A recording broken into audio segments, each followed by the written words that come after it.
Hello, good evening and welcome to Joy News Prime. I come to you live from our studio, Siako Kumlimle. We're live on DSTV channel 421, GoTV channel 125 and around the world on myjoyonline.com. Coming up tonight, no third term for any president as Constitutional Review Committee proposes 5 years, a term in raft of constitutional amendment proposals. We couldn't find a place for a third term for the president. So we looked and looked and looked. We couldn't find. I mean, we realized that the president himself doesn't like it. We'll hear from President John Dramani Mahama, who says some of the proposals by the committee are radical but necessary ahead of implementation next year. As we resume early next year, we're moving from the constitutional review process into the implementation process. Also tonight, fire service in the Ashanti region pleads with landlords to invest in smoke detectors and firefighting equipment as 6 people die in a morning inferno at Ichimamenshia in the Ashanti region. Also tonight, with just 2 days to Accra's ultimate family event, Joy FM's family party in the park, excitement is building ahead of the annual picnic experience at the Ebri Botanical Gardens. Also tonight, we have sports, business and showbiz all within an hour. Joy News Prime is indeed your home of independent, fearless and credible journalism. My name is Faustina Safo. Please stay for details.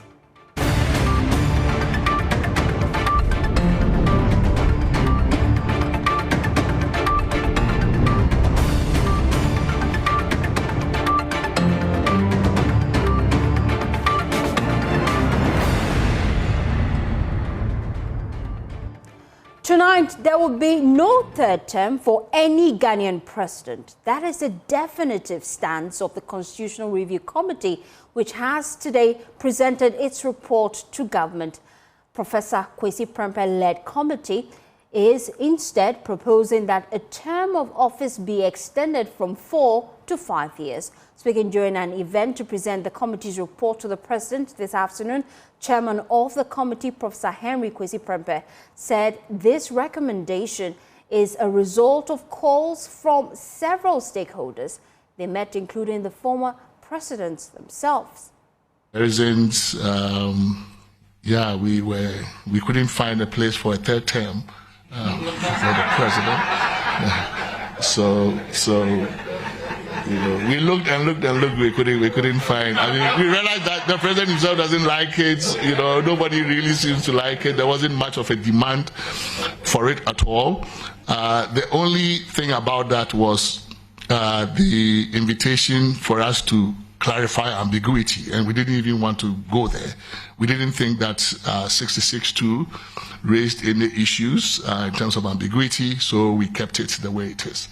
However, we believe we took to heart the recommendations that we got from many of the eminent persons that we met, including some who have occupied your seat, that the 4-year term was short. It was too short. And we also then learned that the emerging global norm was 5. And that even in the region, we in Nigeria have the lowest. I mean, 4 is pretty low. So we're proposing an extension by 1 more year. We have coupled that with certain recommendations on in the area of campaigning, because the claim was that the president takes about 6 months or so to set up, and then 1 year campaigning and all of that. So we thought, okay, so if we then follow the example of other countries in Africa, including Senegal, where there is a definite campaign period before which you cannot do electioneering. You can't put posters, can't put billboards, can't do jingles, can't do rallies. So it's like the fishing season. You have to open it before you can go fish. So we are proposing a campaign season, a short one, so that government will have time to govern. There's also the very thorny recommendation of strict separation of powers announced by the committee. However, the president offered a roadmap on what should happen next. We haven't had the experience of constitutional review committees before, and the fact that at the end of it, we had been unable to agree how to move the process forward. This time we said, let's choose the committee very carefully, so that it's a committee that Ghanaians have a trust in, so that when the report comes, it would be non-partisan. It would not have been influenced by any political interest, so that it will make it easier for all of us to come together and move the process forward. Our 1992 constitution has served us very well. I mean, it's been the most durable constitution, but a time comes when you need to look at it and make some adjustments so that it can serve us for an even longer period going into the future. The committee had the opportunity to give me a presentation of some of their recommendations before. So I'm not as shocked as some of you who are sitting here who are hearing them for the first time. And so I want to thank the committee for that presentation, and then also for the teaser you just gave. I'm sure tomorrow the newspapers are going to be headlined with the teasers that Professor Prempeh gave us. So you can take a rest after working so hard for so many months. You can enjoy your Christmas. And as soon as we resume early next year, we're moving from the constitutional review process into the implementation process.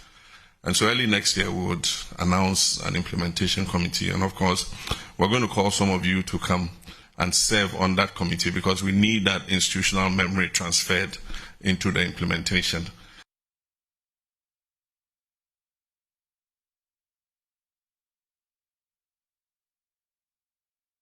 Away from that, investigations are underway into the mysterious disappearance of a newborn baby boy from a private facility in Tamale, sending shockwaves through the Lameshegu community. The incident occurred at the One Heart Clinic, where the baby's mother, Abdulmumin Safiyatu, gave birth around 1 a.m. She says the child went missing moments after she briefly stepped out to use the washroom, triggering panic at the facility and within the community. Management of the hospital says it is cooperating with the police as investigations continue. The following report has more. The One Heart Clinic, a private health facility situated in the heart of the Lameshegu community. The news of the missing baby has attracted several residents to the facility. An eyewitness revealed that a lady entered the delivery room claiming she was taking the baby for the vitals to be taken, but disappeared with the baby. The father of the baby, Baba Shaibu, recounted the traumatic experience to Joy News. Around 1:15, a call came and they told me that my wife has delivered a baby boy. So I thank God. So I was there this morning. There are two women. I have the smallest wife. She's working here. So this morning, I told the small wife that the sister has the colleague has delivered a baby boy. So she also came to the hospital and came back, brought the receipts, and that the medicines I was bad for the baby, and that they had to inject the baby before they discharged them. So this morning I came and bought the medicine for them, and then I left for home. So I was around 10 o'clock. I was just sitting with my colleagues when my sister called me and was crying and asked me to run to the hospital. So I came to the hospital and was told that somebody has stolen the baby. The family has since reported the matter to the police. To the police station. Even the police station, the police has been here. I came with them, and I think they have picked some 2 or 3 people to the police station, including my wife. The community is in an uproar, with residents demanding that the hospital takes responsibility for the missing child. The facility, yes, we know. Our child was in the facility. Our child was in the facility. That's why we get there.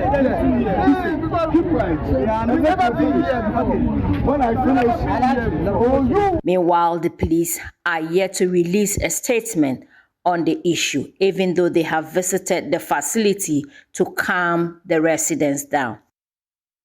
Well, let's explore this further here on Joy News Prime. Joining me now is Chief Inspector Al-Hassan Lukman Nindo. He is the Northern Region Police PRO. He joins us live with more. We appreciate your time here on Joy News Prime. Let me start with updates. What's the current status of investigations? Hello, good evening. Good evening, sir. Yeah, thank you very much for having me, and thank you very much for the many viewers out there. I'd like to proceed to answer my question. Are there any updates with regards to investigations? Are there any leads you're following? Any persons of interest you have arrested so far? All right, thank you very much. So far, what we are doing is that we are taking statements from all possible witnesses who will assist the police in investigations. So far, this is what we have done since yesterday, and today we also continued to do that because we believe that once we take statements from witnesses, this will enhance the work of the police to establish investigation into this incident. Based on your initial findings in your investigations, are there any leads you are following? Any individual of interest you have spotted? Well, so far, yesterday we arrested 3 suspects who were in police custody. And these 3 suspects have since been granted bail. They have been cautioned and granted bail. They will also be reporting to the police every day for us to ascertain the issue. Like I said, we have launched an investigation into this matter, and so far those that we think can help us, we have invited them to take statements from them. That is what we are doing so far. And what steps are you taking really to ensure the baby's safe recovery and also prevent similar incidents, especially in private facilities in the area? Well, what we have to do is that the police once again have launched an intelligence operation to find the child and arrest other suspects that we think are connected to this incident. So far, that is what we are doing. And I believe that this intelligence and other information that the public will gather will enable the police to come out with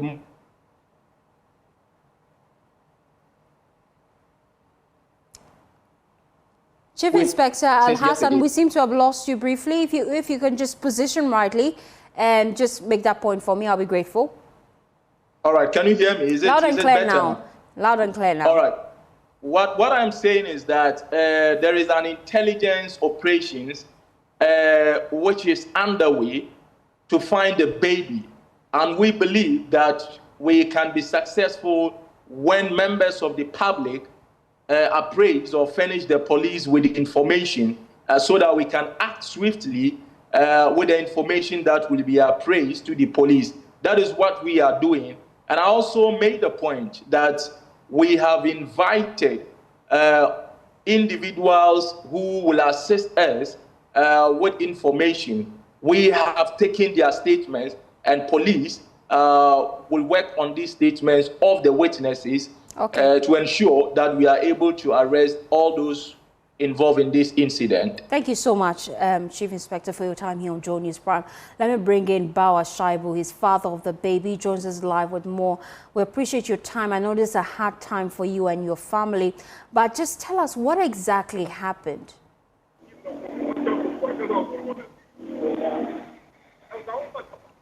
Mr. Bawa. I'm hoping I have clear connection to you, and I'm hoping you can hear me.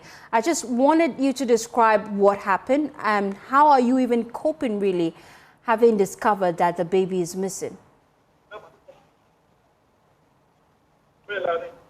Mr. Bauer, do I have your attention?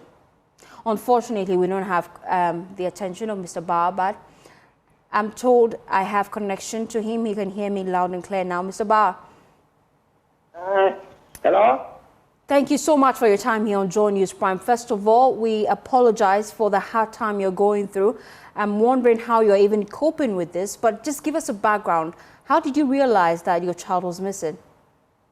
Well, on the Saturday night, that is about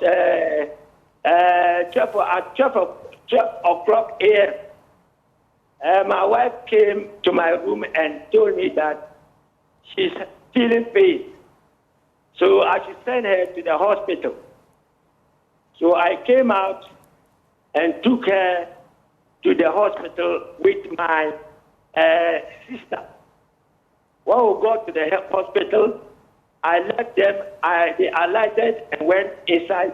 So I came back to the house, and by 1:16 a.m., I was called by my sister to inform me that my wife has delivered a baby boy. So the following day, I informed my second wife, who is my second wife, Zainab. I went and informed her about the delivery. So she also went to the hospital to visit the baby. And after that, she came home with the prescription form. So I collected the prescription form, and I went and bought the medicine. And when I bought the medicine, I called my sister, who was with my wife at the hospital, and gave her the medicine to be sent back to the hospital. He sent the medicine to the hospital. And I left to the house. I didn't go to the hospital. So by 10 to 11 o'clock a.m., whilst I was seated with my colleagues, my sister called me whilst she was crying and asked me to rush to the hospital. In fact, I quickly rushed to the hospital, and when I got there, I was told that the baby has been stolen. What message would you like to convey to authorities? What message would you like to convey to authorities? I say this is a very difficult time for you, and so we'd like to keep it as brief as possible. What message would you like to send to authorities, even as they launch investigations into this incident? Well, I just want to tell them that they should do fast. They should be fast. Because as time is going, we may not get the baby again. We should have gotten the baby by 3 days' time, and today is the second day. So they should speed up. They should speed up the investigation, so that we get the baby. Because looking at this, it's like somebody is in the hospital who has been connived with somebody to take the baby. Because according to what my sister told me, a lady was in the hospital, just at the entrance of where my wife delivered, just at the room my wife delivered, and was telling the nurse that she is taking the baby, she's bringing the baby for a weigh-in and then injection. So after that, this woman entered inside the room, picked the baby, came out, entered into one of the rooms of the hospital. From there, she came out, entered in the second room. So you like them to speed up investigations? They never... Thank you so much, Mr. Bauer, for your time. We've made attempts to reach management of the hospital to officially respond to this. They have declined, but will keep trying. Away from that, fire service in the Ashanti region is pleading to landlords to invest in smoke detectors and firefighting equipment as 6 people die in a Monday dawn inferno at Ichima Menshia in the Ashanti region. The Ghana National Fire Service in the Ashanti region want residents and facility owners to invest in that. There's more in the following report.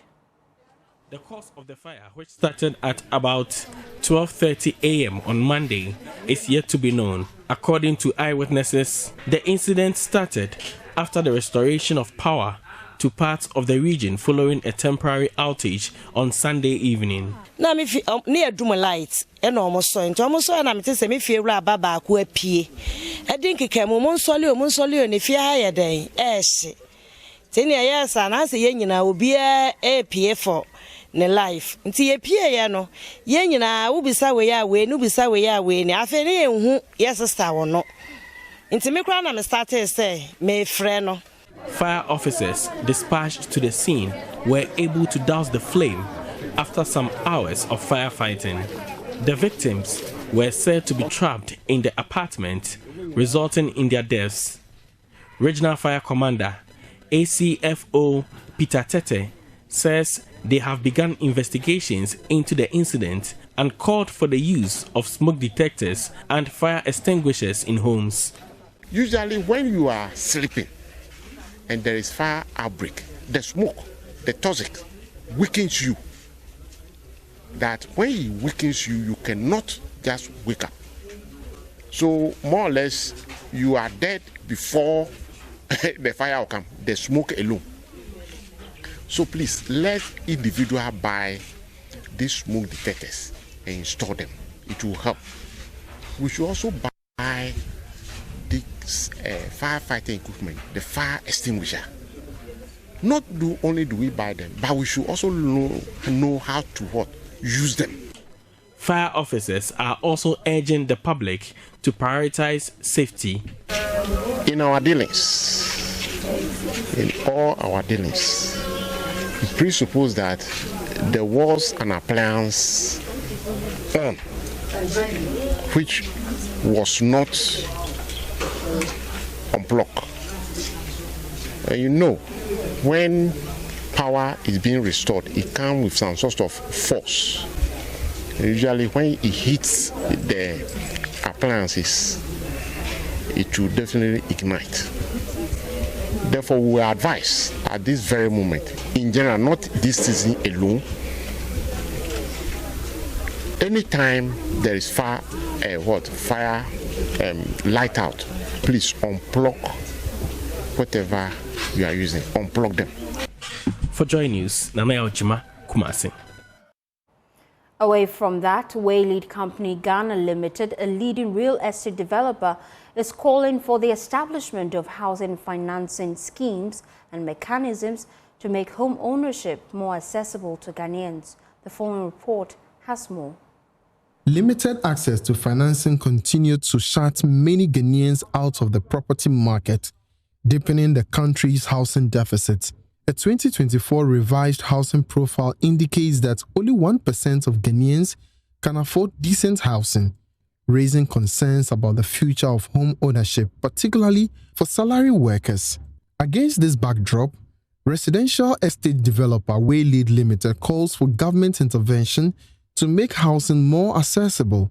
Managing Director of Waylead says the establishment of a dedicated housing fund is critical to help ordinary Ghanaians own homes, as current market conditions place property ownership beyond the reach of most income earners. What I want to say is that, in the future, in 2026, I hope, the government are able to create some house funds for the normal Ghanaians, who want to own properties, and which is very important, for the typical Ghanaians, especially the salary workers. It's difficult to own a property, and without support, without financial institution support. The managing director further highlights challenges confronting the real estate industry which affects both developers and prospective homeowners.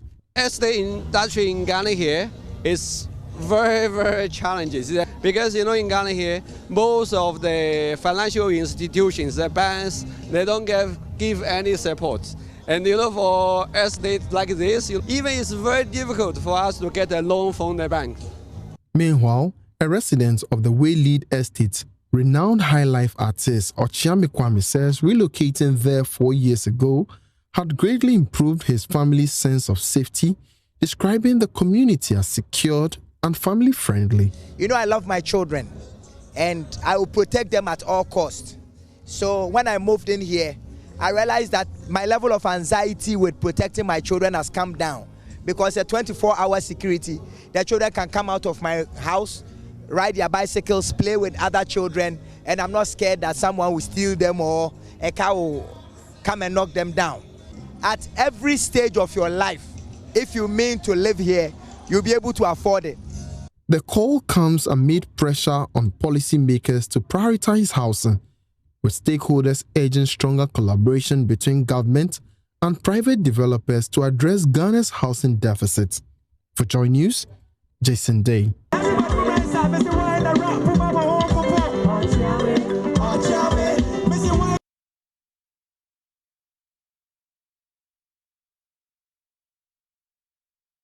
With just 2 days to Accra's ultimate family event, Joy FM's Party in the Park, excitement is building ahead of the annual picnic experience at Ibri Botanical Gardens. The December 26th event, known for bringing families together through outdoor activities, games and live entertainment, will also feature performances from a number of artists, including award-winning music duo Dope Nation. They tell you why you shouldn't miss out on their performance in the following report.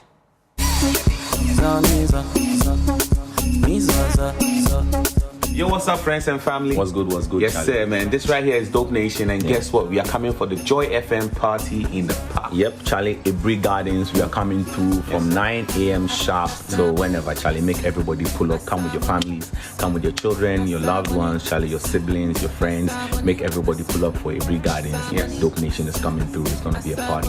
Yes, sir. One love.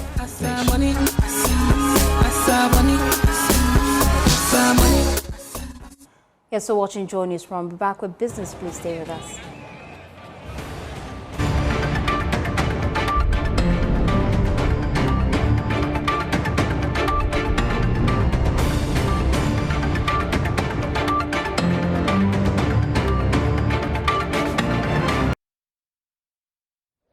Time now for business. Over 10,000 customers of Electroland Ghana Limited have been rewarded under the company's Achedie Kese Christmas promotion. The company has concluded the final draw of the nationwide promotion that happened at the head office showroom, and several winners received Electroland appliances and household items. The following report has more. The Achedie Kese Christmas promotion of Electroland Ghana Limited has rewarded over 10,000 loyal customers nationwide. The climax event, held on Monday, December 22, 2025, marked the end of weeks of customer engagement across the country. Several customers emerged winners through a supervised and transparent draw, taking home a range of electronic appliances and household products. Speaking to Joy Business, Head of Marketing and Media Relations, Adiza Ibrahim, revealed that the Achedie Kese promotion has come to stay and will run until 2029. We are proud to say that the Achedie Kese reward, our flagship customer loyalty scheme, has come to stay, and this is just the beginning.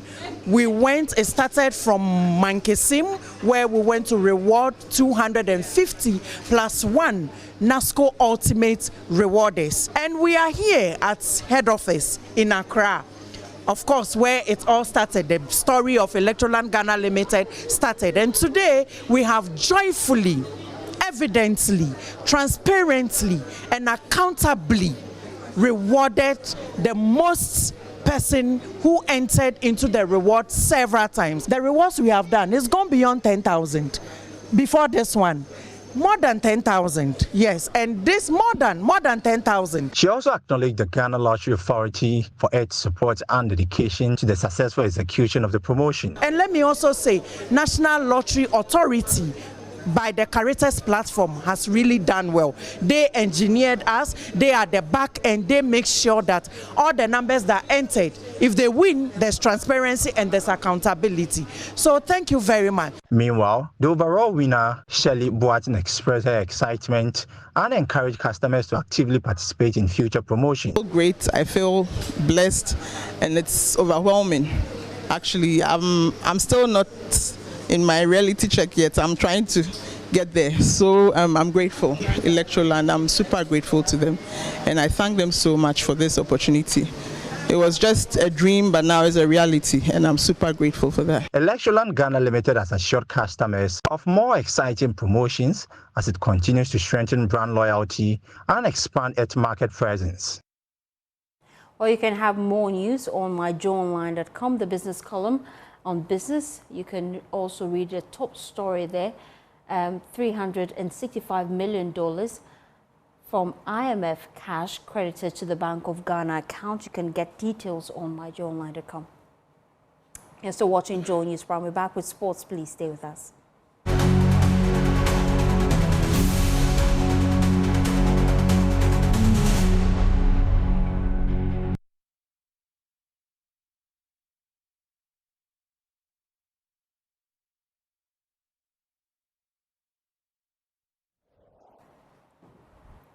Hello, good evening. This is Showbiz, obviously with me. I'm alone here.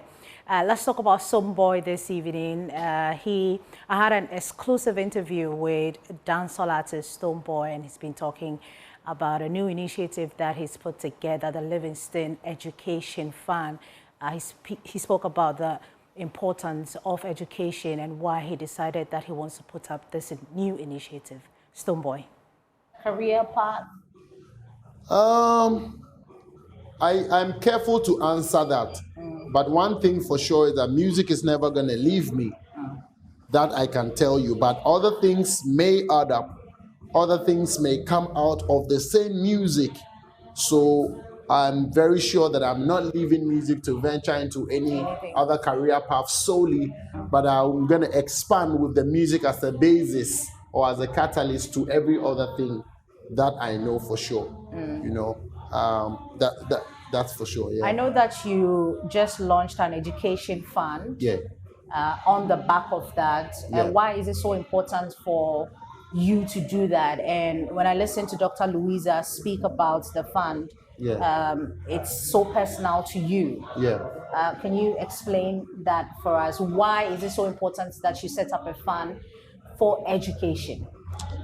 Thank you very much. I have actually been working alongside putting the Livingston Foundation in the front as a charity arm. You see, today at the graduation ceremony, Dr. Ebo White, they said, you know, the champion, the legendary playwright, he made a statement, a very bold statement, a very inspirational statement that you are more than you. We are more than what we represent. You are not representing just you. You're representing many more that you don't imagine that you carry. And he made an example to say that should you be like a Ghanaian and you do something bad somewhere, the narrative is going to be like Ghanaians do this. Meanwhile, that person would have dealt or come into contact with just a Ghanaian. So when we walk with a mentality of representing for more than one, it helps. There's more in this particular interview on myjoyonline.com. You'll find everything there. But let's take you to Takoradi, where the Maiden Taadi concert happened. I was there and I came through with this report. It's 4 a.m. in the morning and we're still here. Kinata is on stage. It's all about the Maiden Taadi concert. But you know, when you go to Rome, you do what Romans do, right? That's what they say. So I want to try Fanti for some time. Yaba Taadi, Maiden Taadi Tina Yaba. for watching when what I said, what you already to know, yeah, no, Yaba from Join You say, yeah, they is sending you now. Anyway, bro, I need to work on my fancy, but yes, we're here at the 2025 Maiden Taadi, put together by Kofi Kinata. We are very excited, just like the crowd.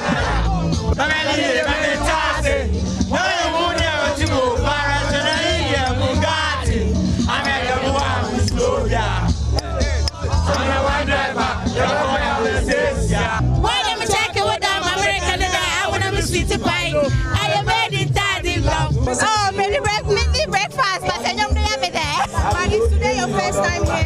Yes, this is my first time at the show, really. I am very happy to be here. Honestly, I'm very happy to be here. And I'm not missing next year. I will still be here. I am there. One corner of the coffee where we are seeing. I'm in a mini meter. Most of my house is same if this, that. Good, a copper, a cost to collect, so they better. Every year, be almost a banner, you young kapa, so they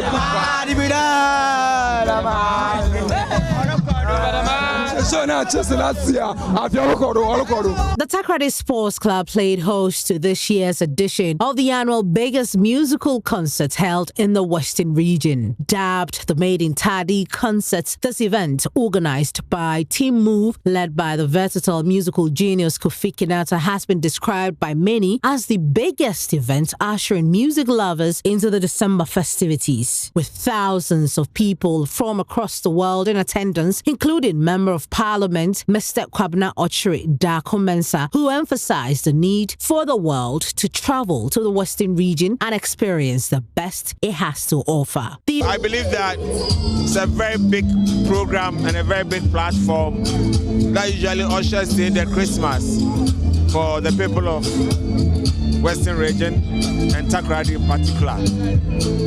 For us, when we say Maiden Taadi, it goes a long way to show the way Western region and Takrady has contributed to the development of this country. With all the high life artists, a lot of them having their base in Takrady in particular and Western region in general. So we see this as the next level of music, high life music in Ghana. And for Kofi Kinata to be doing this program every year here in the Takrady area in the Western region, we are very proud of it. The event has for many years given its platform to expose young hidden talents, giving them the opportunity to exhibit their talents to the world. This year was no exception. I would say a very big thank you to Brother Kofi, but there was a very day. I'm so upcoming, no opportunity. My to be able to showcase your talent. Takrady people, they support me, they support my music. God bless you. Hey, we're running things can run we. Yeah man, greater height, higher height. So we're keeping the fire blazing all the time.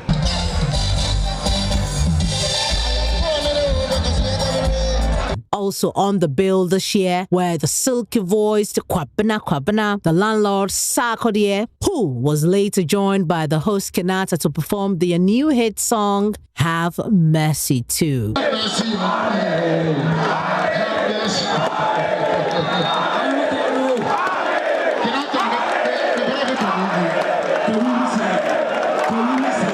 There was a surprise performance by legendary dancehall musician Samini. Maiden Taadi is like a homecoming for us, you know, both high grade and Team Move.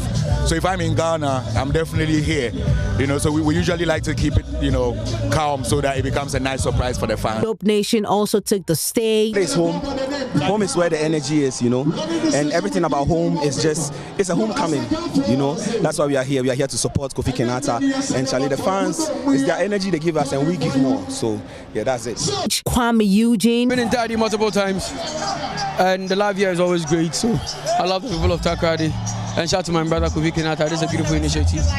Lusso, Medical, Donzi. You know, Takrady is home, so all they are there for me. They are there to support and then jam with me. So it was crazy. It was fine. I mean, you saw it yourself. And a host of other talents. Oh, it's crazy, and I got a lot of fancy like brothers and sisters, you know. According to the host, Kenata, the Maiden Taadi concert is a West Side legacy being worked on, and it can only get better each year. They suggested it, the people suggested it. Yeah, I asked them for a Christmas gift, something that I can give to them in the Christmas, and they said they want a free show. So, I mean, they came up with all these things, so no wonder they are the ones anticipating and supporting it. We try to do it bigger than every year, like better than the previous year. So I think this year the expectations will be very high.